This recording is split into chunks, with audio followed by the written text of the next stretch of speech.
Ok, toutes les personnes religieuses, je suis désolé, mais ça risque de vous énerver. Je suis dans l'Himalaya et regardez sur quoi je tombe. Un palais tout doré. Alors que depuis des jours, je croise que des familles qui vivent avec presque rien. Alors je demande à un villageois, mais c'est à qui ça, ce truc? Et on me répond, c'est pour le Dalai Lama. Il vient une fois par an en hélico. J'ai vécu exactement la même chose et ça me fait péter un câble. Première fois que je vais au Nigeria, j'arrive. Donc oui, par rapport à l'Europe, c'est un pays plutôt pauvre. Je vois des gens qui sont dans la rue en train de galérer. Il y a plein de trucs qui marchent pas, des trains abandonnés, des voitures abandonnées, des personnes quasi mortes sur la route, des pannes d'électricité, etc.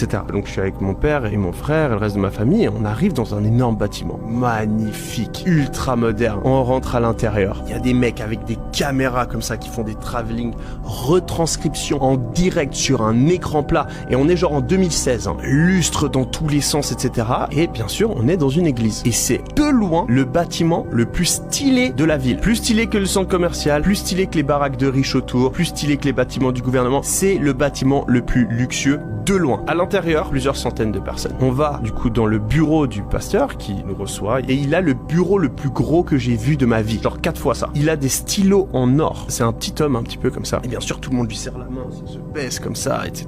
Et le mec est arrogant au possible. Je me souviens qu'à un moment, il me donne un bout de papier, je sais pas quoi, et je l'attrape avec la main gauche. Il commence à m'engueuler parce qu'en fait, ça se fait pas, faut attraper avec la main droite, etc. Le mec croit que c'est un dieu sur terre. Bref, on lui parle, machin, on retourne dans l'église et là, il commence à faire son discours. Et il donne le micro à plusieurs personnes de la salle et t'en as un qui m'a marqué, qui raconte que sa maison a brûlé. C'est-à-dire que sa maison a brûlé. Et il est là, merci Dieu, merci l'église, parce que malgré que ma maison est brûlée, personne de ma famille n'est mort. Donc le mec a tout perdu, hein. On arrive vers la fin de la cérémonie et donc le pasteur dit, maintenant vous savez ce qu'il faut faire, c'est le moment où vous allez devoir donner à l'église. Rappelez-vous que c'est mal vu de venir ici et de ne rien donner. Et donc il y a des mecs qui passent avec des paniers comme ça et tout le monde qui donne des thunes, donne des thunes, donne des thunes. Et le même mec qui vient de perdre toute sa maison, le gars il vide ses poches et il donne ses dernières thunes à l'église, argent qui va aller pour payer des fucking stylos en or pour le pasteur et qu'on puisse faire des meilleurs travelling, alors qu'il y a des gens qui arrivent pas à s'acheter à manger. C'est du n'importe quoi. Alors moi je suis pas du tout anti-religion, hein, mais ce genre de déviance de la religion, je peux vraiment pas le voir.